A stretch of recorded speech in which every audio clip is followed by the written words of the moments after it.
We are less than 4 subscribers away from reaching 5.9K here at the Broncos Breakdown. So if you're watching this for the first time, or if you've not subscribed already, go ahead, hit that big red sub button, because the deal is the Chat Sports boss here, James Yoder, is a closeted Raiders fan. And every day I walk in, and he makes some jab about the Raiders to me, and I can't take it anymore, because every day I tell him, you know what?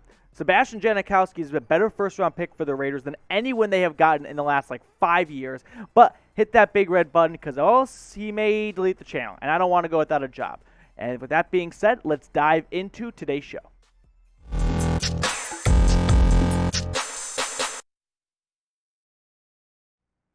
What's going on, Broncos fans? Welcome into the Broncos Breakdown. I'm your host, Matthew Peterson. We're going to round up the latest news and rumors surrounding our Denver Broncos, see what's going on out there. Kind of in the dog days of the NFL offseason right now, in between the Super Bowl and free agency, but we got the Combine, which gives us lots to talk about. Plus, ESPN predicted the starting quarterbacks for all 32 NFL teams in Week 1, so we'll see who they have the Broncos having under center for Week 1. Drew Lock and Nathaniel Hackett, are they not a match made in heaven? In fact, Mile High Huddle believes that the two of them may not be a good combination, so we'll explore that. And then finally, we'll wrap up the show by looking at the latest trade rumors revolving around Aaron Rodgers and Russell Wilson. As like I said, the NFL Combine is underway in Indianapolis, so both of their head coaches and GMs are in Indy and are fielding lots of questions about their star quarterback's availability. First thing first, though, we'll start with ESPN's interesting article from Field Yates, which predicted the starting quarterback for all 32 teams. I liked reading it. It was a very good one, so if you're curious yourself, go check it out. It won't be hard to find. But he had some interesting predictions. Here are 4 of the 5 bold predictions he had. Carson Wentz going to D.C., Jimmy Garoppolo going from coast to coast, ending up in Pittsburgh. The Tampa Bay Buccaneers, they win the Deshaun Watson sweepstakes according to Field Yates. Trubisky lands himself a new starting role in Indianapolis. And the Broncos, drum roll please. We'll tell you in a second. First, though, who cares what Field Yates has to say? How about what you have to say? Predict who you think the starting quarterback will be for the Broncos in Week 1. Let me know what your prediction is down below. Yates' prediction, a bold one. Malik Willis, the Liberty Flames quarterback, who has a lot of upside to him, tremendous raw potential, one of those projects that you think he could really be the next guy, but I think it's a little too soon. First, let's see what Field Yates had to say, though. Look at the horse's mouth here. Perhaps the Broncos are better equipped than any other team to make an offer to Green Bay, but with Rodgers sticking with the Packers in this scenario, they turn to the draft. The entire class of 2022 quarterback prospects comes with question marks, but Willis offers the most upside among the crew. Field Yates, thanks, but no thanks to Malik Willis being the starting quarterback in Week 1. I'm not saying Malik Willis is not going to be a good quarterback in the NFL, but I don't see it being very likely that the guy who everyone is dubbing as the highest potential but has the most work to do and maybe needs to sit for a year is going to start Week 1. If they draft Willis, I'm guessing Drew Lock would be the starter in Week 1 over Willis. But let's explore this route a little bit more. Check out Malik Willis' stats with the Flames and Liberty this past season. Passed the ball very well, but not, eye-popping numbers. But it is college football, and it's tough to evaluate college stats because, well, if that was the case, Derek Carr would be the number 1 quarterback in the NFL because he threw for over 5,000 yards and 50 touchdowns one season. Malik Willis, not just a good thrower, he's also great on the ground as well. Nearly rushed for 1,000 yards, 13 touchdowns to go along with it. I've watched a lot of tape on Malik Willis, and I think the best way to summarize who he is Malik Willis is a rare prospect because he has the ability to roll out of the pocket and on his back foot, just fling it with his wrist, 50 yards downfield, right on the money. And you don't see that very often, but I think he's going to be a project for 2022. I just think there's a lot to work on for Malik Willis when it comes to, A, reading defenses. When you play at Liberty, you don't get to see a lot of bizarre defensive fronts. So when you move to the NFL, that's a big adjustment to make for Malik Willis. I think he's got to sit for a year to learn what it's like to go up against a wide variety of defensive schemes. He's got the raw potential. He's got the athleticism. He's got the arm. He's got the leg. Those aren't things you can coach, but he does have a lot of things that do need to be coached on. Before we move on to the next segment of today's show, who do you think the top quarterback is in this draft class? There's a variety of answers. I lean Kenny Pickett because the way he bounced back this year, and it's not like he was bad last year, but to go from a 5th-round projection in 2021 to top 10 in 2022, the guy worked on his craft a ton this past offseason.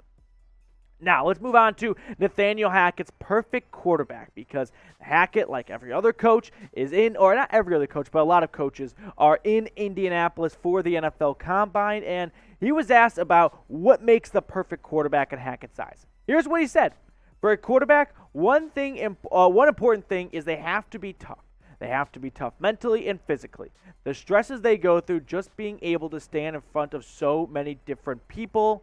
He would go on to say, then to be able to understand the different defenses you're going to get in order to get yourself in a perfect play. Then accuracy. Those are kind of the 3 top ones. And then if you're lucky, you get an athletic guy too. Those are the 4 things that we have to look for in a quarterback, with a lot of other things that go into it. The top qualities I took away from that. He wants toughness. He wants football IQ, can read the defense well, can go through his progressions and not just be a first read kind of guy. And he wants accuracy. If there's 3 big faults with Drew Lock, I'm not saying he's not a tough guy, but he's had issues with staying on the field. And COVID, of course, is not fair to use against him. And then last year he was benched. But it's not like he came in as a day 1 starter and he's never had an injury. Not saying he's weak, but if you're tough, you find a way to get on the field. The other qualities you look for, football IQ.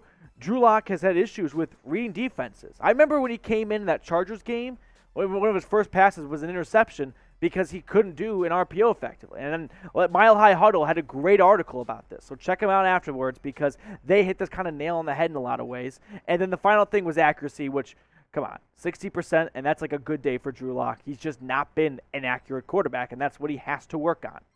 What's your confidence level, though, with Drew Lock as QB1? Scale for me 1 to 100.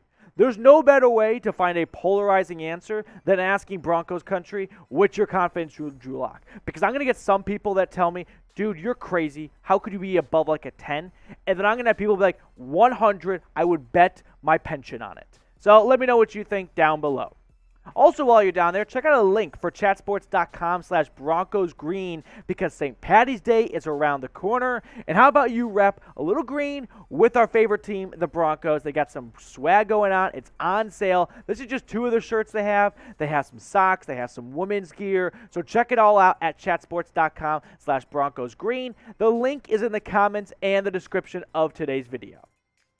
Now let's look at the latest Aaron Rodgers and Russell Wilson trade rumors, because I know I've hit this horse a lot, and I don't want to say it's dead just yet, but we haven't seen many rumblings of the volcano. It's been a little dormant for Aaron Rodgers and Russell Wilson lately, and with the NFL Combine going on, everyone gets to ask GMs about the availability of their star quarterback. So an NFL reporter for The Athletic, Ben Standig, said this about Russell Wilson.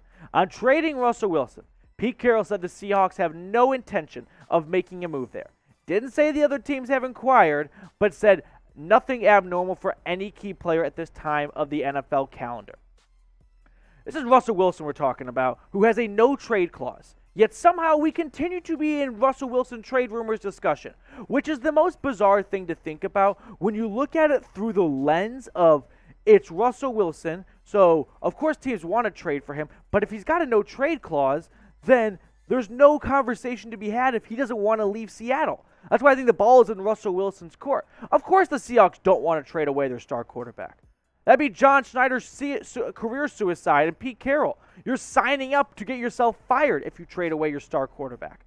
But the fact that Russell Wilson doesn't just come out and say, I don't want to be traded, we still have this conversation because he comes out and says, I sure would love to end my career in Seattle. Dude, you don't have to go anywhere. That's what a no-trade clause means, and the Seahawks don't want to move you.